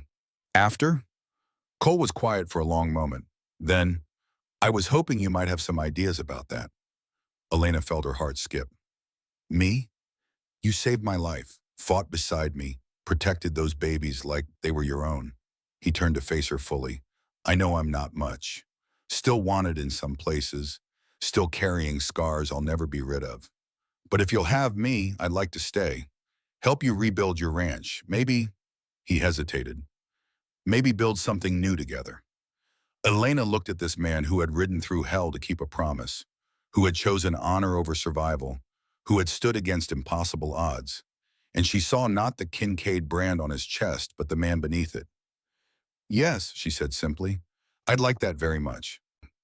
And as the sun set over Hartley Ranch, painting the snow in shades of gold and pink, as justice prepared to be served and babies prepared to be safe, and 2 broken people prepared to be whole, winter began at last to feel a little less cold. The courthouse in Copper Springs had never seen such a crowd. Every bench was filled, every inch of standing room occupied by ranchers and shopkeepers, widows and working men, all drawn by news that Fletcher Harmon, the most powerful man in 3 territories, would finally face justice. The air was thick with whispered speculation, and the smell of wool coats drying from snow tracked in on countless boots. Elena sat in the front row, the twins in her lap. Lily and Rose had been bathed and dressed in new clothes provided by Margaret Wilson, who sat beside Elena with tears already forming in her aged eyes. The babies were nearly 10 months old now, growing stronger each day, their identical faces alert and curious as they took in the strange room full of strangers. Cole stood near the prosecutor's table, looking uncomfortable in borrowed suit clothes that did not quite fit his broad shoulders. The fever had finally broken 3 days ago, leaving him gaunt and pale but clear-eyed. The wound in his side was healing at last, infection driven back by proper medicine and Margaret's nursing skills. He had shaved for the first time in weeks, revealing a strong jaw and making him look younger than his years. Jacob Murphy sat behind Elena, his old soldier's eyes constantly scanning the crowd for threats. Even here, even surrounded by law and order, he remained vigilant. 4 years of watching over Elena had taught him that danger could come from anywhere. At the defendant's table, Fletcher Harmon sat in clean clothes and iron chains. He was 52 years old, silver-haired, and still handsome despite the circumstances. His face showed no fear, no remorse, only a kind of weary resignation. He had the look of a man who had played a high-stakes game and lost, accepting the consequences with the same calm he had shown when winning. Judge Harrison entered, and the room rose as one. He was 70 years old if he was a day, white-bearded and stern, with eyes that had seen every kind of human folly and found none of it particularly surprising.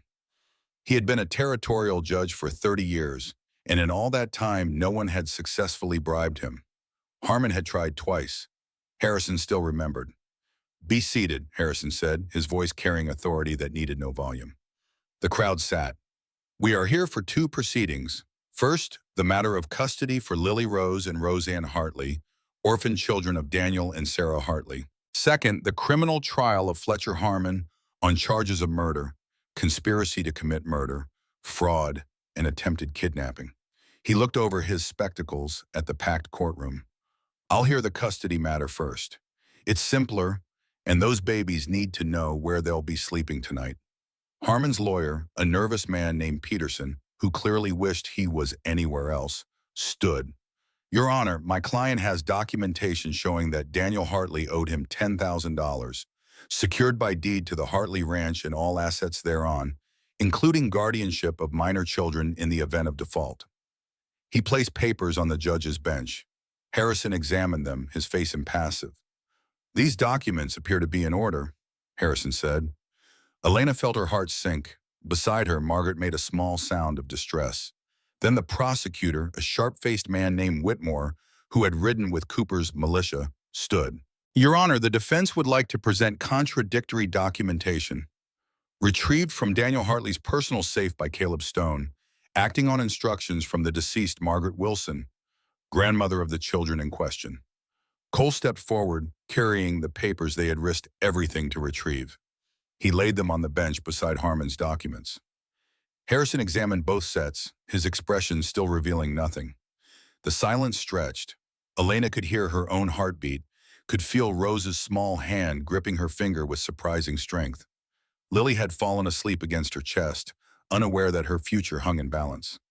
"Mr. Peterson," Harrison said finally, "could you explain why your client's documentation is dated 2 weeks after Daniel Hartley's death?" The lawyer went pale. "Your Honor, that must be a clerical error." "A clerical error," Harrison held up Harmon's papers. "These documents are signed and witnessed. Are you suggesting the witnesses signed papers 2 weeks after the man who allegedly borrowed the money was already dead and buried?" Peterson had no answer. Harrison set the papers down with deliberate care. "Furthermore, I have here a letter from Daniel Hartley to Reverend Elijah Cooper, dated 1 week before his death, explicitly stating that Fletcher Harmon had been pressuring him to sell the ranch and silver mine, and that he feared for his family's safety should he continue to refuse." He looked directly at Harmon. "These are not the actions of a man who owed you money, Mr. Harmon. These are the actions of a man being threatened." Harmon said nothing, but something flickered in his eyes. Not fear, something else. Something almost like relief at finally being called out for what he had done. Harrison turned his attention to the valid documents. Daniel Hartley's will is clear. Primary guardianship to Reverend Elijah Cooper. Secondary guardianship to Margaret Wilson, grandmother to the children. He paused. "However, Margaret Wilson is 60 years old. While I have no doubt of her love for these children, raising twin infants at her age presents challenges." Margaret stood, her voice steady despite her tears. "Your Honor, I would like to propose a solution. I request that Elena Brennan be named co-guardian with full rights and responsibilities for the daily care of Lily and Rose." Elena's breath caught. She had not expected this, had not dared to hope for it. "Mrs. Brennan," Harrison said, looking at Elena, "do you accept this responsibility?" Elena stood, still holding the babies. Her voice came out stronger than she felt. "Yes, Your Honor, I do." You understand that these children come with complications? That their inheritance includes a valuable silver mine that will make them targets for unscrupulous men? I understand, Your Honor. I've already faced those complications. I'm still standing. A smile ghosted across Harrison's stern features. Yes, I heard about your stand at Willow Creek Ranch. 2 men dead, a third sent running. Impressive shooting, Mrs. Brennan. Thank you, Your Honor. Very well. Custody is granted to Margaret Wilson, with Elena Brennan named as co-guardian and primary caretaker. Harrison's gavel came down, the sound final and absolute. Those babies are legally yours to raise, Mrs. Brennan. May God give you strength. The courtroom erupted in applause. Margaret embraced Elena, both women crying openly now. Cole, standing apart, watched with an expression Elena could not quite read. Pride, certainly, but also something deeper, something that made her heart race. Harrison allowed the celebration for exactly 30 seconds before his gavel came down again, hard and commanding. Order! We still have a murder trial to conduct. The crowd settled, the mood shifting from joy to something darker, hungrier. They had come to see justice, and justice was about to be served. Fletcher Harmon, Harrison said, his voice cold now. You stand accused of conspiracy to commit murder in the deaths of Daniel Hartley, Sarah Hartley, and Margaret Wilson. How do you plead? Harmon rose slowly, chains clinking. Guilty, Your Honor. The courtroom exploded in shocked murmurs. Even Peterson looked surprised. Whitmore, the prosecutor, seemed momentarily thrown off balance. Harrison's gavel restored silence. You plead guilty? You understand what that means? I do, Your Honor. Then why? Why commit these crimes? Help me understand. Harmon was quiet for a long moment. When he spoke, his voice carried none of its usual confidence. Instead, it held only weariness and a kind of bitter honesty. Daniel Hartley and I discovered that silver mine together in 1865. We were young, full of dreams, convinced we'd found our fortune. We filed the claim jointly, 50-50 partners. He paused, gathering himself. But Daniel's family had money. When it came time to develop the mine, to buy equipment and hire workers, his family invested. My family had nothing. So Daniel bought me out, gave me $5,000 for my share. I took it, thought it was fair at the time. Harmon's hands, even chained, moved expressively. 5 years later, that mine was producing $100,000 a year. Daniel was rich. I was still scraping by, running a small cattle operation, drowning in debt. So you felt cheated, Harrison said. It was not a question. I felt betrayed. We were partners, brothers, almost. But he had family money, and I had nothing. So he ended up with everything, and I ended up with scraps. Harmon's voice hardened. Then in 1875, my wife and son died of typhoid. I couldn't afford a good doctor. Couldn't afford the medicine they needed. They died in agony while Daniel lived in a fine house with his fine family, spending money that should have been half mine. So you decided to take what you thought you deserved, Whitmore said.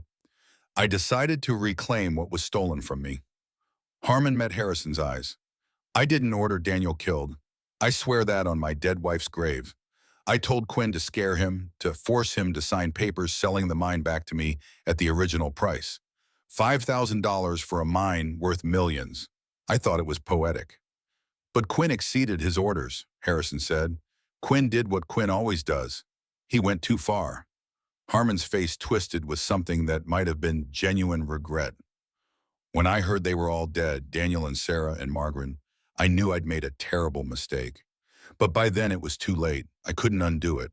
Could only try to cover it up, to take the babies and raise them as my own, maybe give them the life my son never got to have.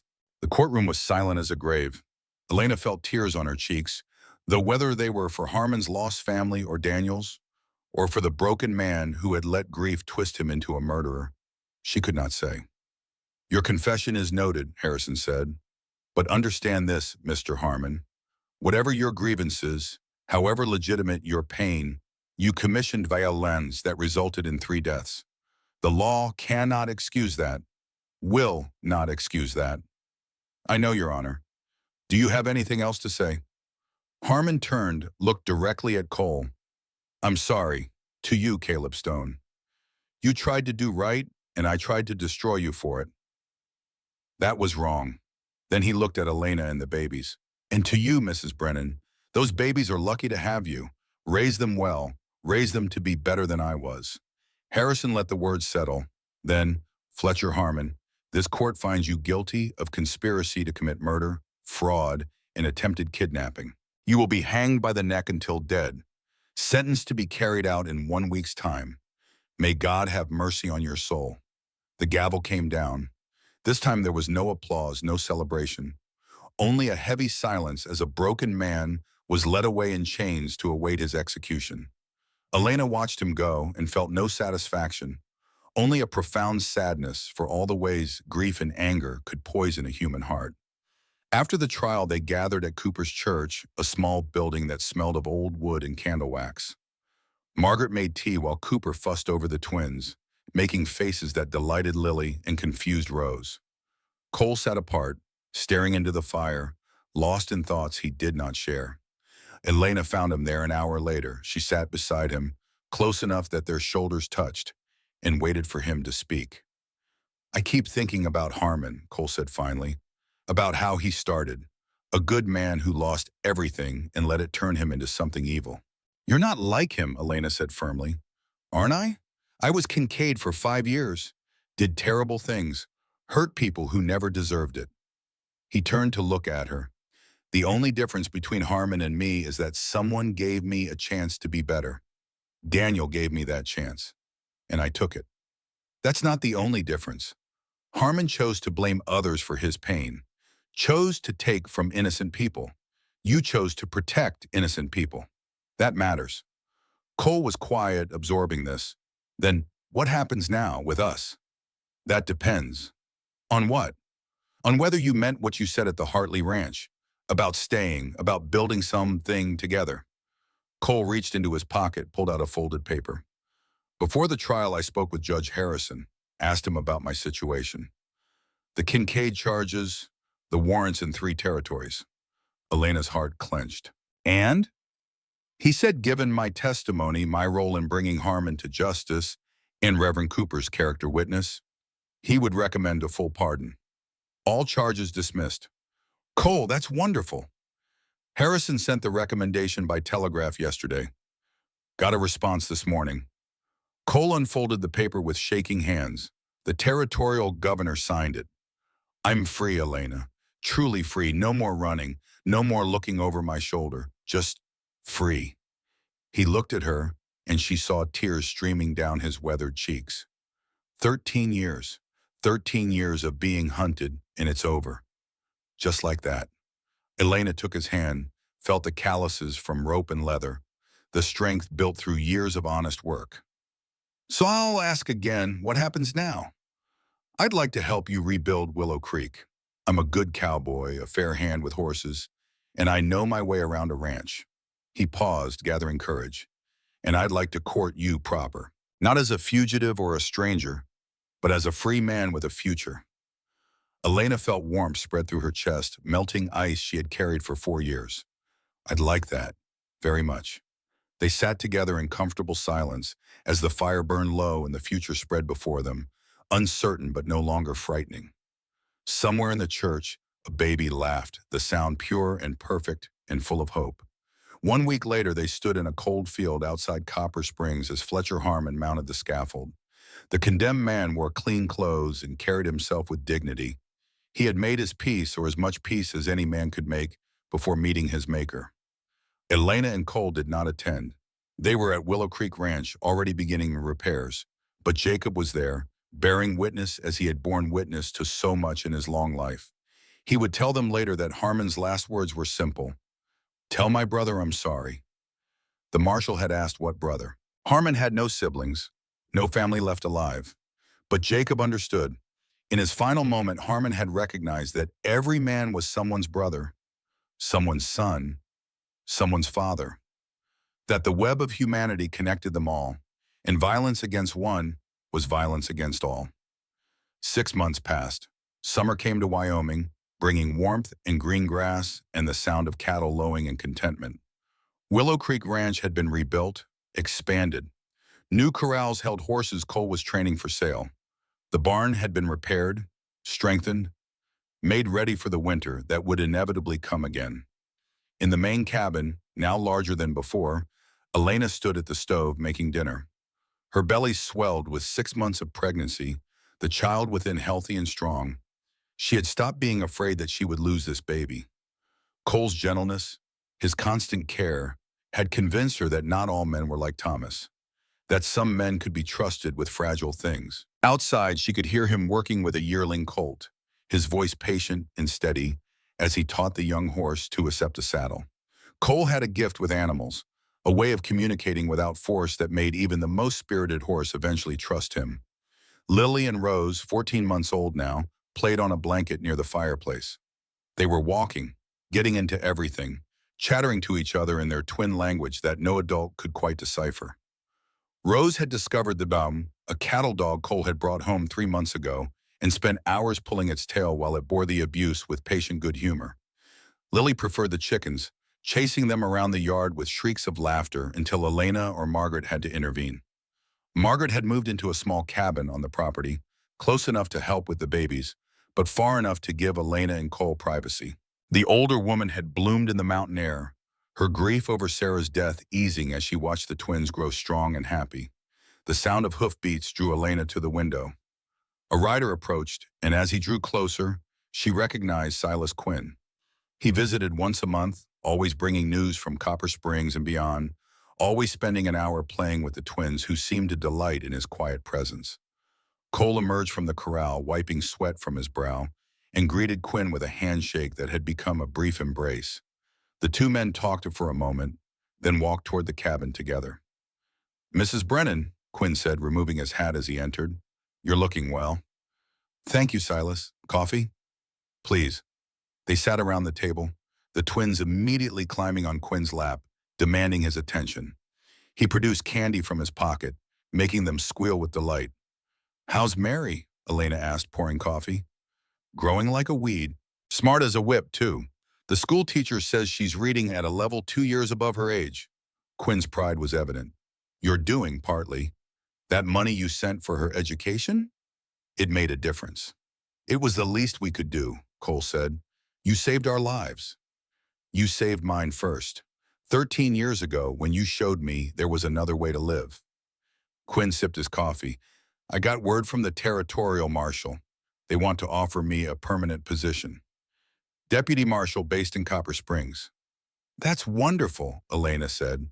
"Good money, honest work, respect." Quinn looked down at Lily and Rose, now playing with his hat. "I can give Mary the kind of life I never had. The kind of life my daughter deserves." "Will you take it?" Cole asked. "Already accepted. Start next month." Quinn smiled.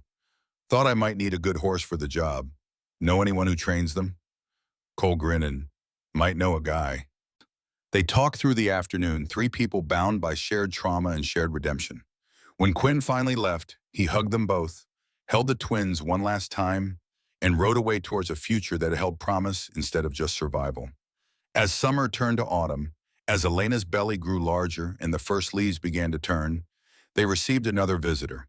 Reverend Cooper arrived in his wagon, bringing with him a young couple from Copper Springs. "Elena, Cole, I'd like you to meet Thomas and Anna Whitmore," Cooper said. "They're the children of Abraham Whitmore, the prosecutor who helped convict Harmon." The young man, perhaps 25, shook their hands. "My father speaks highly of you both.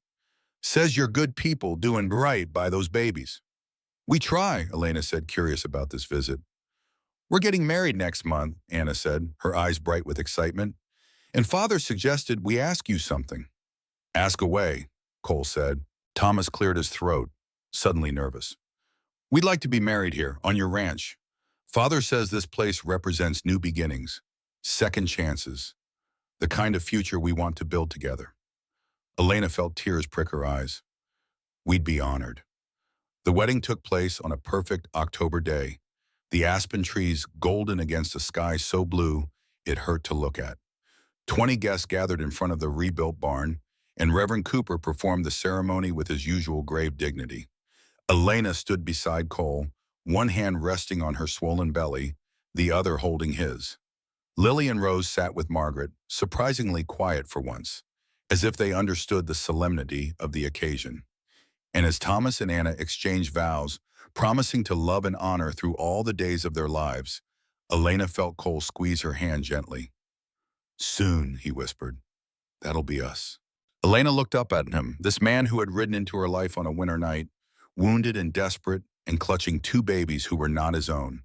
This man who had stood against impossible odds, who had chosen honor over survival, who had taught her that not all men were cruel, that some could be trusted with your heart and the hearts of children. "Yes," she whispered back, "soon." They married in December, 1 year to the day after Cole had arrived at her barn in the blizzard. The ceremony was small, just family and close friends. Elena wore a simple dress made by Margaret's skilled hands. Cole wore his best suit, the one he had bought with money from selling horses, honest money earned through honest work. Jacob gave Elena away, his old eyes wet with tears he refused to acknowledge. Margaret held the twins, now walking and talking and beautiful beyond measure. Quinn stood as Cole's best man, his daughter Mary serving as flower girl with solemn concentration. And Reverend Cooper, who had believed in redemption when others saw only criminals, spoke the words that bound them together. "Do you, Caleb Stone, take this woman to be your lawfully wedded wife?" "I do." "Do you, Elena Brennan, take this man to be your lawfully wedded husband?" "I do." "Then by the power vested in me by the territory of Wyoming, and by God above, I pronounce you husband and wife. Cole, you may kiss your bride." The kiss was gentle and sweet and held the promise of all the tomorrows they would share. When they parted, both were smiling through tears. The small gathering erupted in applause, and for the first time in 13 years, Cole allowed himself to believe he deserved this happiness. The reception was held in the main cabin, now warm with firelight and laughter. Food covered every surface, contributions from neighbors who had come to see the widow Brennan marry the cowboy who had saved two babies and helped bring down a killer. Late in the evening, as the celebration wound down, Elena and Cole stepped outside for air. The winter stars were brilliant overhead, and snow was beginning to fall, soft and gentle, nothing like the brutal blizzard that had brought them together. "1 year ago tonight," Cole said, pulling Elena close despite her very pregnant belly between them, "you were dying in my barn. And you saved me." "We saved each other," Elena corrected. She looked up on him, this man who was now her husband. "Do you ever regret it, coming here? Everything that happened?" Cole considered the question seriously. "I regret that Daniel died, that Sarah and Margaret died. I regret the pain, the fear, the violence. But I don't regret where it led. To you. To this." He placed his hand on her belly, felt their child move beneath his palm. "To a life I never thought I could have." "What would Daniel say if he could see you now?" "Probably that it took me long enough to figure it out." Cole smiled, the expression soft in the starlight. "He always said I was stubborn as a mule and twice as slow." Elena laughed, the sound warming the cold night. Then she grew serious. "I never told you what I promised the twins. That first night when I thought we might not survive. What did you promise them?" "That I would love them, that I would keep them safe, that I would give them the life their parents wanted for them." She paused. "I've kept that promise. Because of you. Not because of me, because of us." They stood together in the falling snow, husband and wife, parents to twins, and soon to a child of their own, survivors of a winter that had tested them and found them strong enough to endure. Inside, someone started playing the fiddle and the music drifted out into the night. Margaret appeared in the doorway, a twin in each arm. "Your daughters want to say goodnight," she called. Elena and Cole went inside, took the sleepy babies, carried them to the bedroom that had been prepared for them. They tucked Lily and Rose into bed, kissed their foreheads, whispered prayers and promises. The twins, exhausted from the excitement of the day, fell asleep almost immediately. In the main room, the last of the guests were departing, calling out congratulations and blessings as they bundled against the cold. Soon, only Jacob and Margaret remained. "We should let you two have your wedding night," Margaret said with a knowing smile. "Stay," Elena said. "Please. Your family. This is your home too." So they stayed, and the four of them sat by the fire as the snow fell outside and the clock ticked toward midnight. They did not speak much, content in each other's presence, bound together by all they had survived and all they had built. At some point, Elena dozed off, her head on Cole's shoulder. He sat very still, not wanting to wake her, one hand on her belly, feeling their child move, the other holding her hand. In that moment, Caleb Stone, former outlaw and fugitive, understood what Daniel had tried to teach him all those years ago. Home was not a place. It was the people you chose to stand with, the promises you kept, the love you gave and received, the legacy you built not in land or money, but in the hearts of those who came after you. Outside, the snow fell soft and clean, covering the scars of last winter, preparing the earth for spring. And in Willow Creek Ranch, a family slept, safe and warm and together. Years passed.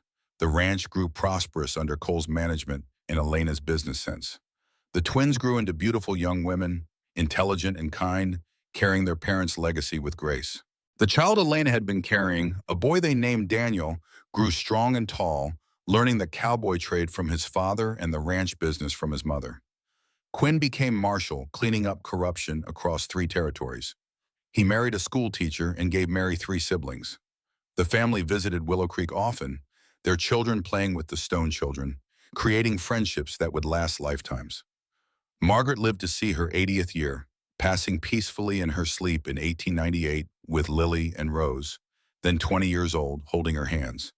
They buried her next to the rebuilt fence line, under an aspen tree that turned gold every autumn, and placed flowers there every week without fail. Jacob made it to 80, young in the way he had lived, with dignity and without complaint. His last words were to Elena, "Your daddy would be proud, little girl. So proud." They buried him beside Margaret, 2 old soldiers who had found peace at last. Time, relentless and indifferent, continued its march. And then it was 1925, and an old man sat on a porch telling his grandson about a winter 47 years past. "So you see, Tommy," Cole said, his 81-year-old voice still strong despite his age, "that's how your grandmother and I met, in blood and snow and fear, but also in hope and courage and love."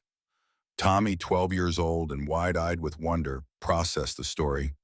And the bad man, Harmon, hanged for his crimes, justice served, though it brought no one back from the dead. And Quinn, the one who betrayed you and then saved you, became one of the best lawmen Wyoming ever had. He died 5 years ago, but his daughter Mary still visits. She's your Aunt Rose's best friend. And the babies you saved? Cole smiled, that same gentle smile that had charmed Elena all those years ago. They're inside. Want to meet them? He stood, moving slowly but steadily, and led Tommy into the ranch house. Inside, the room was full of family. Lily, now 47, sat with her husband and 3 children. Rose, identical to her sister in every way, except the small birthmark on her wrist, laughed with her own family. And there, in the center of them all, hair white but eyes still bright and knowing, sat Elena. She looked up as Cole and Tommy entered, and her face lit with the same love it had shown for 46 years of marriage. "Telling war stories again?" she asked, rising to embrace him. "Someone has to," Cole said, kissing her cheek with tenderness that made Tommy look away, embarrassed by such open affection between people so old. "He never gets it right," Elena said to her grandson. "Leaves out all the important parts." "Like what?" "Like how scared I was, how many times I thought we wouldn't make it, how your grandfather's stubbornness was the only thing that kept us going when everything seemed lost." "That's your stubbornness he's talking about," Cole protested. "Ours," Elena corrected, taking his hand. "We were both too stubborn to quit, too stubborn to let evil win, too stubborn to give up on each other or those babies." Tommy looked around the room at his extended family. 4 generations, all descended from 2 people who had met in violence and chosen love, from 2 babies who had survived when they should have died, from decisions made in desperate moments that had rippled forward through time, creating this room full of life and laughter. "Grandpa," Tommy said quietly, "when I grow up, I want to be like you." Cole knelt slowly, bringing himself to the boy's eye level, despite the protest of old joints and older wounds. "No, son, don't be like me. Be better." Take the lessons, leave the mistakes. Build on what we started. That's what legacy means. Not copying the past, but improving on it. Will you teach me to be a cowboy, to do the right thing? Every day, Cole promised. Starting tomorrow. We'll check the fence line, look for breaks. I'll teach you to read sign, to rope, to know weather by the smell of the wind. And I'll teach you the business side, Elena added. How to keep books, how to negotiate, how to make this ranch last another 100 years. Tommy nodded solemnly, understanding in his young way that he was being entrusted with something precious, something worth preserving. Dinner that evening was chaos in the best way. 23 people crowded around tables pushed together, passing food and stories and laughter. Lily's children argued good-naturedly with Rose's about whose turn it was to feed the chickens. Daniel, Cole, and Elena's son, now 46 and running the day-to-day ranch operations, discussed cattle prices with his own son. And at the head of the table, Cole and Elena sat side by side, hands clasped beneath the tablecloth, watching the family they had built together. After dinner, after the dishes were washed and the children sent to bed and the house finally quiet, Cole and Elena walked out to the porch one last time.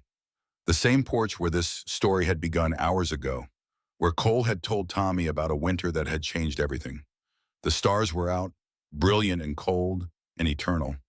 Snow was beginning to fall, as it had fallen 47 years ago, as it would fall 47 years hence. "Do you ever think about that night?" Elena asked. "The night you came to my barn?" "Every day," Cole admitted. "How close we came to dying. How many times things could have gone differently. How lucky we were." "Not lucky," Elena said. "Blessed, guided, meant to be." "You believe that? That it was all meant to happen?" "I believe we made choices that led us here, and I believe those choices mattered." She leaned against him, fitting perfectly into his side after decades of practice. "I believe Daniel guided you to my ranch. I believe Sarah and Margaret watched over us. I believe God brought us together because we needed each other." Cole wrapped his arm around her, and they stood together in the falling snow, 81 and 77 years old, still in love, still fighting, still standing. "What do you think happens next?" Elena asked. "When we're gone?" "The ranch goes to Daniel and his children. The twins are provided for. The family continues." Cole looked at the snow-covered land that stretched before them, land they had built and defended and loved. "Our work goes on. That's all anyone can ask."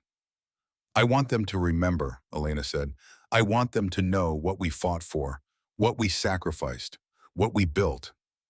They'll remember. Look at Tommy. Look at how he listened today. Really listened. The story will live through him and his children and their children. That's how we live forever, Elena. Not in stone or monuments, but in the hearts of those who come after." They were quiet then, just standing together, watching snow fall on the ranch they had saved, on the family they had built, on the legacy they would leave behind. Inside, a baby cried, one of the great-grandchildren, wanting comfort or warmth or simply reassurance that someone cared. Elena started to turn, to go help, but Cole held her back.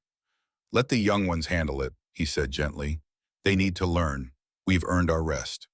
So they stayed on the porch, two old people who had survived impossible odds, who had found each other in the darkest winter and built a life in the light that followed. The crying inside stopped, soothed by younger hands, stronger backs, hearts just as full of love.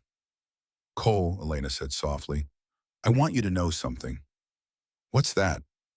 "That night in the barn, when I found you bleeding and holding those babies, I was so afraid. Afraid of the danger, afraid of what helping you might cost me, afraid of caring about anyone again after Thomas." "I know, but I'm glad I did it anyway. Glad I fought beside you. Glad I chose you." She looked up at him, and in her eyes he saw the girl she had been, the woman she had become, the warrior who had never surrendered. "You gave me back my life. You gave me a family. You gave me 47 years of happiness I never thought I'd have." Cole felt tears on his cheeks, warm against the cold. "You gave me redemption, a home, a reason to be better than what I was. Everything I am, everything good in my life. Started the night you found me in that barn. They kissed then, soft and sweet and full of all the years between. When they parted, both were crying and smiling. Come on, Elena said. Let's go inside. I'm cold, and there's family waiting. They walked inside together, closing the door against the winter cold, choosing warmth and family and the life they had built through blood and snow and love. And in the morning, when Tommy woke early and found his grandfather already up, checking fence lines and teaching him to read the land, the old man would teach the young one, would pass on knowledge earned through hard experience, would ensure that the lessons learned in that terrible, beautiful winter lived on. The snow fell through the night, covering everything in white. But come morning, the sun would rise. Spring would eventually come. The cycle would continue. And on Willow Creek Ranch, surrounded by family and love, and the mountains that had witnessed their struggle, Cole and Elena Stone would face whatever days remained together. Still fighting, still standing, still choosing each other, every day until the last. The winter had been long, but the love they had built from its ashes would last forever. The end.